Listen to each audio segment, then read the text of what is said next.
நண்பர்களுக்கு வணக்கம். இப்ப இங்க பாருங்க, பழைய க்ரோ பேக்ல இருந்து மண்ணெல்லாம் கீழ கொட்டி வச்சிருக்கோம்.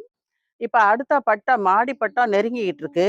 அதுக்கு முன்னாடி இந்த சமயத்துல நாம கிழங்குகளை எல்லாம் நட்டோம் அப்படின்னு சொன்னாக்க, நமக்கு அது தை மாசத்துல அறுவடை பண்றதுக்கு சரியா இருக்கும். அதனால இப்ப வந்து இந்த பழைய மண்ண புது மண்ணா கொ புதுப்பிக்கலாம் அப்படின்னு இருக்கோம். இத எப்படி புதுப்பிக்கலாம் அப்படின்னாக்க, இப்ப பாருங்க, இதெல்லாம் செஞ்சுட்டு இத அப்படியே 1 வாரம் வச்சிருந்து, அதுக்கப்புறம் இந்த மண்கலவைய எடுத்து தான் நாம கிழங்குகள்லாம் நடப்போறோம். கிழங்குகள்லாம் இப்ப வந்து போட்டு முளைச்சு ரெடியா இருக்கு. அதுக்கு வேண்டிய பொருள்களை எல்லாம் இங்க எடுத்து வச்சிருக்கோம் பாருங்க.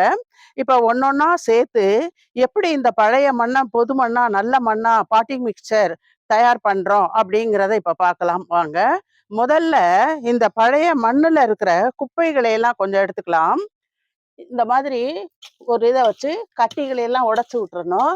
அப்புறம் இப்படி செஞ்சோம்னா அதுல இருக்கிற குப்பைகள்லாம் குப்பை இந்த மாதிரி வேரு நாறு இதெல்லாம் வந்துடும். இதெல்லாம் எடுத்துக்கணும், இப்படி எடுத்துக்கணும். ஏன்னா இதெல்லாம் வந்துட்டு இடைஞ்சலா இருக்கும். அப்புறம் நாம வந்து பயிர் நடும் பொழுது இந்த மாதிரி இருக்கிற பொருட்களை எல்லாம் கூட்டி அள்ளி குப்பையில போட்டுறணும்.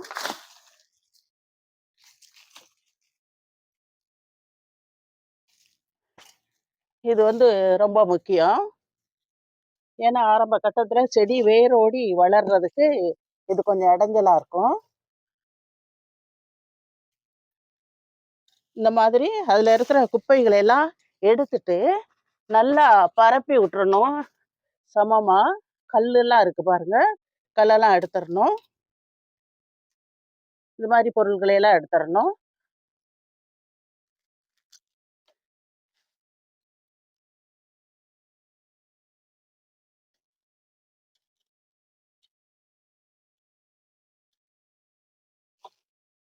கட்டி நல்லா கட்டி இல்லாம உடைச்சு விட்டுறணும். அப்படியே பளபளன்னு இருந்தாதான் நாம இப்ப கிழங்கு வகைகள் நட போறதுக்கு கிழங்குகள்லாம் நல்லா வேரோடி கிழங்கு வைக்கிறதுக்கு வசதியா இருக்கும்.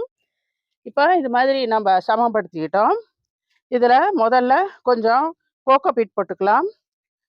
முன்னாடி மாதிரி 1:1 எல்லாம் போட வேண்டியதில்லை. இந்த மண்ணு ரொம்ப பொலபொலன்னு இருக்கு பாருங்க. ஆல்ரெடி நம்ம தொட்டியில இருந்து கொட்டின மண்ணு. அதனால ஓரளவுக்கு கோகோபீட் போடலாம். ஃபுல்லா கோகோபீட் எடுத்து வச்சிருக்கோம் பாருங்க. இப்ப இதை பரவலா போட்டு விட்டுறலாம் இது மேல.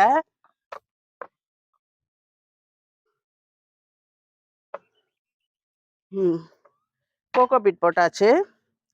அடுத்து வந்து இது பாருங்க, இலை மக்கு உரம், நம்ம வீட்டிலே தயாரிச்சது இலை மக்கு உரம். இது வந்து 2 வேலையை செய்யும்.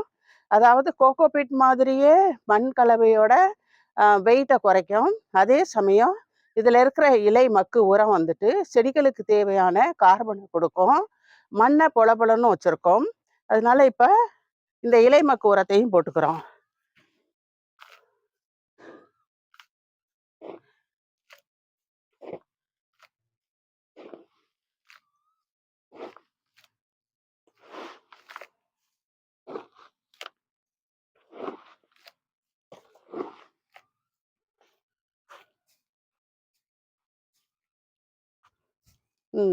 இதை போட்டாச்சு. அடுத்து நம்ம கிச்சன் வேஸ்ட் கம்போஸ்ட் வீட்டிலேயே செய்தது இங்க பாருங்க, இங்க இருக்கு. இந்த கிச்சன் வேஸ்ட் கம்போஸ்டையும் எடுத்து போட்டுக்கலாம். இந்த கிச்சன் வேஸ்ட் கம்போஸ்டையும் இப்படி போட்டுக்கிறோம் பாருங்க. இது கொஞ்சம் மழையில நனைஞ்சிருச்சு, அதனால எப்படி இருக்கு. தரவா மண்வெட்டியை வச்சு கலக்கணும்னாக்க சரியா போயிடும்.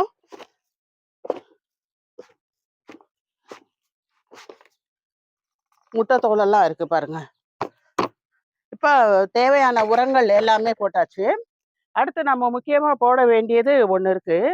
அதுதான் வந்துட்டு azospirillum, phosphobacterium, trichoderma viride, Pseudomonas, அப்புறம் பொட்டாஷ் பாக்டீரியா, வேப்பம் புண்ணாக்கு எல்லாம் இதில் எடுத்து வச்சுருக்கோம் பாருங்க. இந்த கவரில் இருக்கு எல்லாமே. அதையெல்லாம் மிக்ஸ் பண்ணி இந்த பாட்டிலில் எடுத்து வச்சுருக்கேன். இப்போ இதை போட்டுக்கலாம். வேப்பம் புண்ணாக்கும் இங்கே இருக்கு.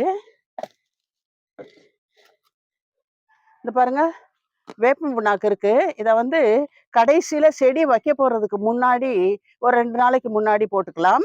இப்பவே போட்டோம்னாக்க நுண்ணுயிரிகளோட வளர்ச்சி கொஞ்சம் குறையலாம். அதனால வந்துட்டு நுண்ணுயிரிகள் பெருகட்டும் இப்போ ஒரு 10, 15 நாளைக்கு. அதுக்கப்புறம் நாம கண்ண ஊன போறப்ப இந்த வேப்பம் புண்ணாக்க மண்ணுல போட்டு கிளறி விட்டுட்டு கண்ண நடலாம். இப்ப இந்த இதெல்லாம் பாஸ்போபாக்டீரியா, ட்ரைகோடர்மா விரிடி எல்லாத்தையும் இப்போதைக்கு தேவையானதை இந்த பாட்டிலில் போட்டு வச்சிருக்கேன் பாருங்க. சிலது வெள்ளை கலர்ல இருக்கு, சிலது கருப்பு கலர்ல இருக்கு. இது ஏன் கருப்பு கலர்ல இருக்குன்னு நீங்க யோசிக்கலாம். அதாவது இது வந்து அந்த வளர்ப்பு ஊடகம், பாக்டீரியாக்களை வளர்க்கிறதுக்கு வேண்டிய அந்த கல்ச்சர் மீடியம் எந்த கலர்ல இருக்கோ அந்த கலர்ல நமக்கு கிடைக்கும். பாக்டீரியாக்களை தான் ஊட்டச்சத்து நிறைஞ்ச மீடியத்துல வளர்க்குறாங்க. இப்ப இதை நல்லா தரோவா குலுக்கிக்கிட்டு இதையும் மண்ணுல போட்டு விட்டுறலாம்.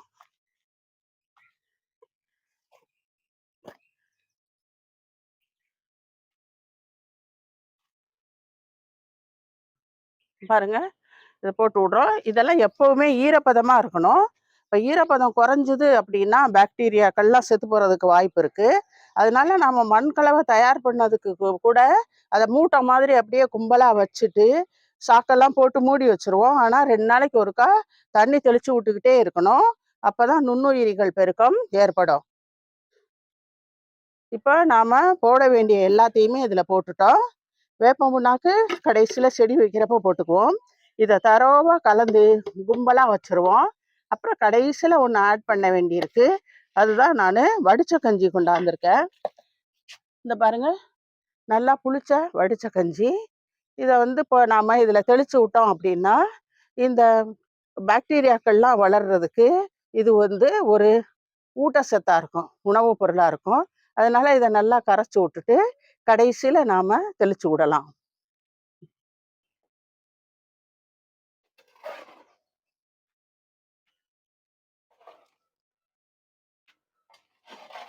மண்ணை நல்லா தரோவா கலந்து விடுறாங்க பாருங்க. இந்த மாதிரி மறுபடியும் மறுபடியும் மண்ணை கிண்டி விடுறதுனால என்ன ஆகுதுன்னு சொன்னால், நிலத்தில் பல தடவை உழவு செஞ்சு மண்ணை நல்லா புழுதியாக்கி அதுக்கு மேலே உரம் போடுறதுக்கு சமமாக இருக்குது இது. அப்போ தான் அடி உரம் நிறையா போட்டால் தான் நல்ல மகசூல் கிடைக்கும் நமக்கு. அதனால தான் இப்படி செய்கிறோம். இந்த மாதிரி ஃபுல்லாக கலந்துக்கிட்டோம். மறுபடியும் திருப்பி இன்னொரு தடவை கலக்கிறோம். அதை அப்புறம் பார்க்கலாம். இப்போ ஒரு தடவை நல்லா தரோவா கலந்து விட்டுட்டோம் பாருங்க. இப்போ மறுபடியும் இதை திருப்பி மடக்கி இன்னொரு தடவை கலந்து விடலாம்.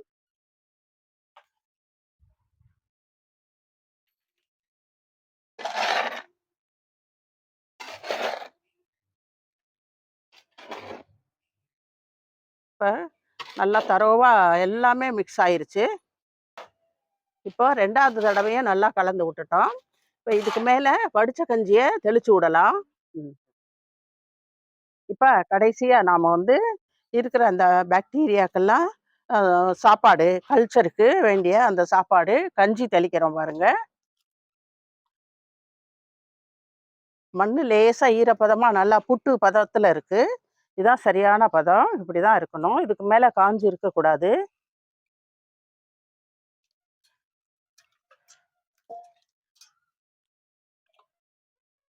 இப்ப கஞ்சி எல்லாம் தெளிச்சாச்சு. இதுக்கப்புறம் கொஞ்சம் தண்ணி தெளிச்சுக்கலாம். அதுல புளிச்ச மோர் இருந்தா கூட தெளிக்கலாம். இப்ப புளிச்ச மோர் இல்லை, அப்புறமேலு நாம அடுத்தடுத்த நாள்ல இதுக்கு மேல இந்த மாதிரி புளிச்ச மோர் தெளிச்சுக்கலாம். புளிக்கணும், மோர் புளிக்க வச்சுதான் தெளிக்கணும். இப்போதைக்கு இது போறோம். அவ்வளோதாங்க. இப்போ இதை மண்ணை போட்டு மூடி, சாக்கெல்லாம் போட்டு மூடி அப்படியே ஒரு 10 நாளைக்கு வச்சிட வேண்டியதுதான்.